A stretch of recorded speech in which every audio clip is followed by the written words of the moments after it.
Hello दोस्तों, आज की कहानी है शोषित पिता ने अपनी बेटी की शादी बचाई। दोस्तों, अब हर सप्ताह सोमवार, बुधवार और शनिवार आपसे मिलेंगे एक नई कहानी के साथ सुबह 11:30 बजे।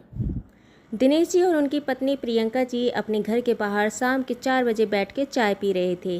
प्रियंका जी अपने मोबाइल देख रही थी और दिनेश जी पेपर देख रहे थे। दिनेश जी जब से रिटायर हुए थे एक ही पेपर दिन भर में कितनी बार पढ़ते थे शायद उनको भी नहीं पता होता था।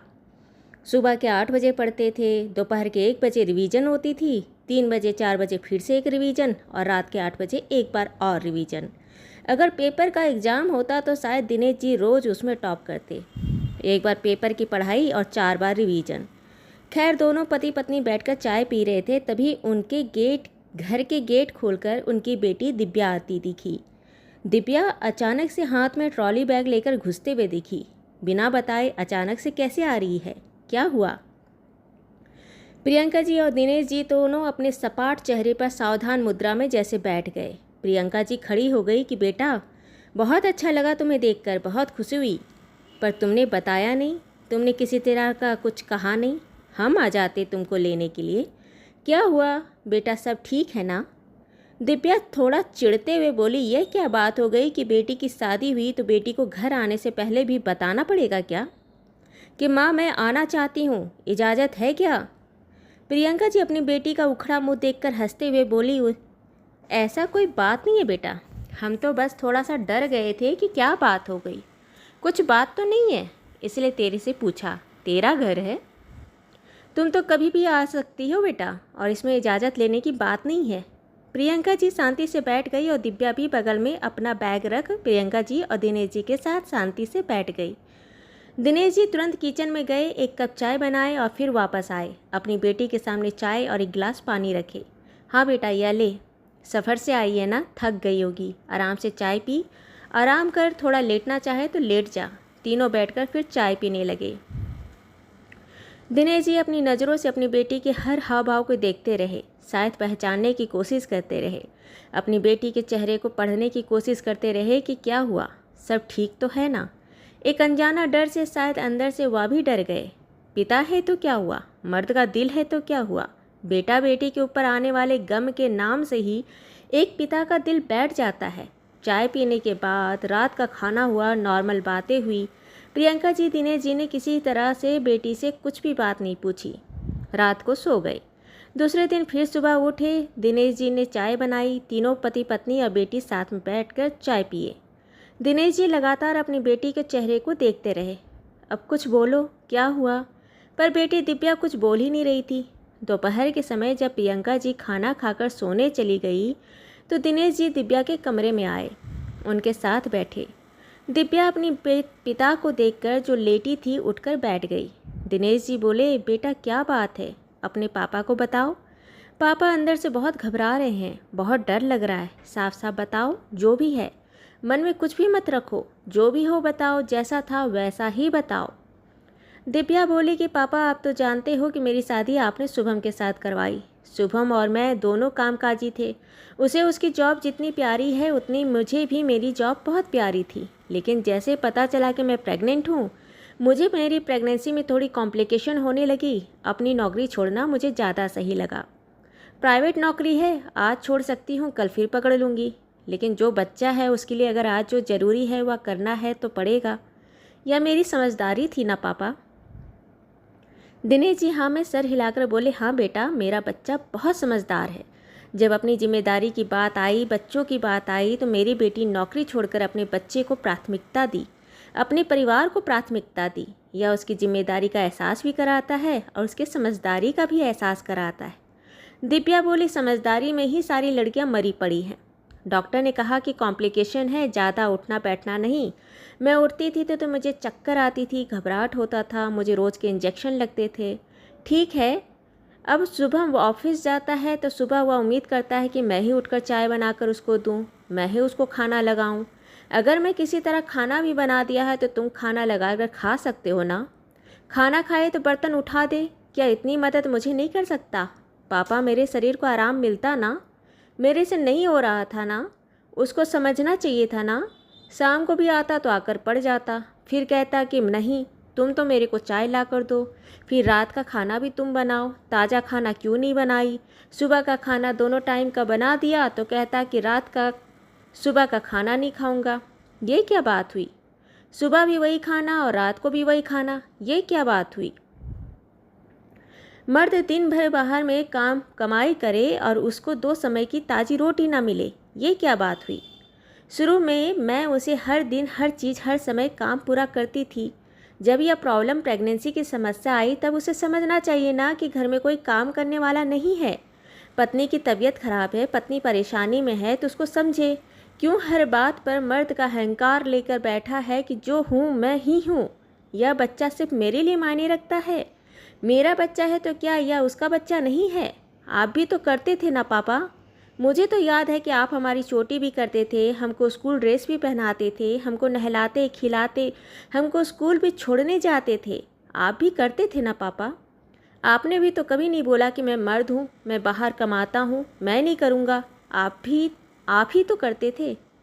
दिनेश जी को सारी बात समझ में आ गई। उससे भी बड़ी बात समझ में आई कि बेटी की नज़र में पति और पिता की तुलना हो गई है। यह कोई बड़ी बात नहीं थी कि एक पति अपनी पत्नी की प्रॉब्लम को ना समझे। यह शायद दुनिया के 90% केस में होता ही होगा कि पति अपने घमंड में अहंकार में पत्नी की तकलीफ को नज़रअंदाज करता है। यह यहाँ पर भी था कि उनकी बिटिया यह सोचती थी कि जो पिता उनके लिए कर सकते हैं, नौकरी के साथ बच्चे का उन्होंने काम किया, घर का काम किया, खाना बनाया, टिफ़िन बनाया, अपने बच्चे को स्कूल पहुँचाया, तो उसका पति क्यों नहीं कर सकता? यह समस्या की मूल जड़ था। वह पूछे कि बेटा आप शुभम से बैठकर बात की?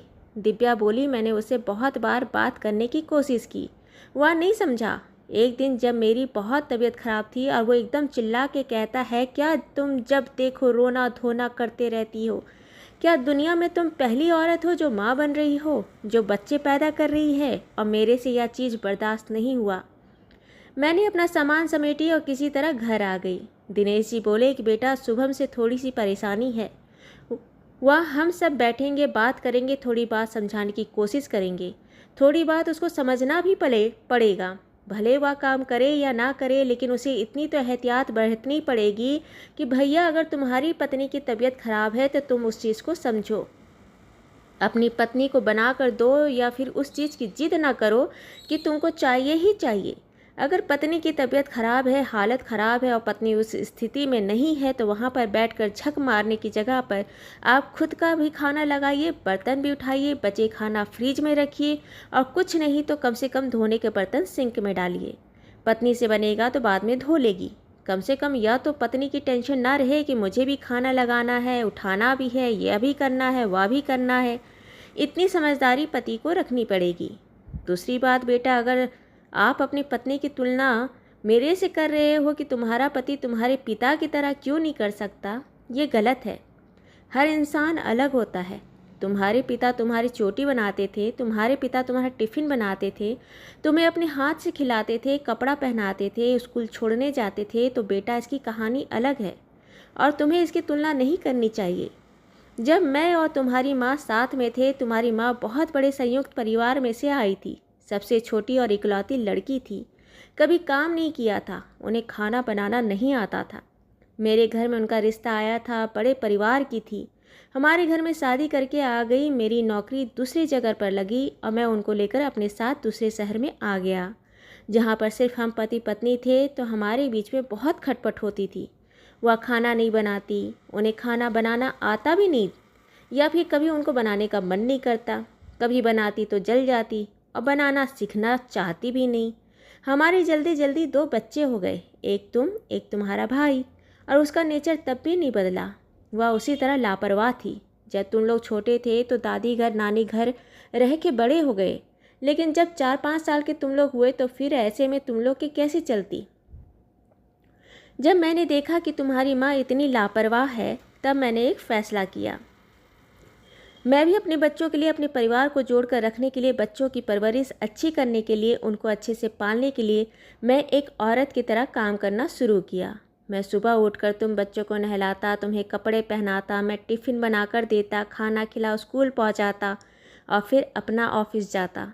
अपना ऑफिस से आने के बाद फिर तुम लोग को कपड़े बदलवाता, खाना खिला, रात को खाना बनाता, दूध देता तुम्हारे होमवर्क करवाता। यह नहीं था कि मैं थकता नहीं था, यह नहीं था कि मैं अपनी ज़िंदगी से जूझता नहीं था। जब साथी की मदद ना मिले तो दोहरी जिम्मेदारी आपको लेनी पड़ती है। हर इंसान जब थक जाता है तो वो चिड़चिड़ाता है। मैं भी बहुत चिड़चिड़ाता था, तुम्हारी माँ से झगड़ा करता था, लेकिन फिर वही ढाक के 3 पात होता था। तुम्हारी माँ तो समझ नहीं पाती थी, मैं फिर से वही माँ और तुम्हारा बाप बन जाता था।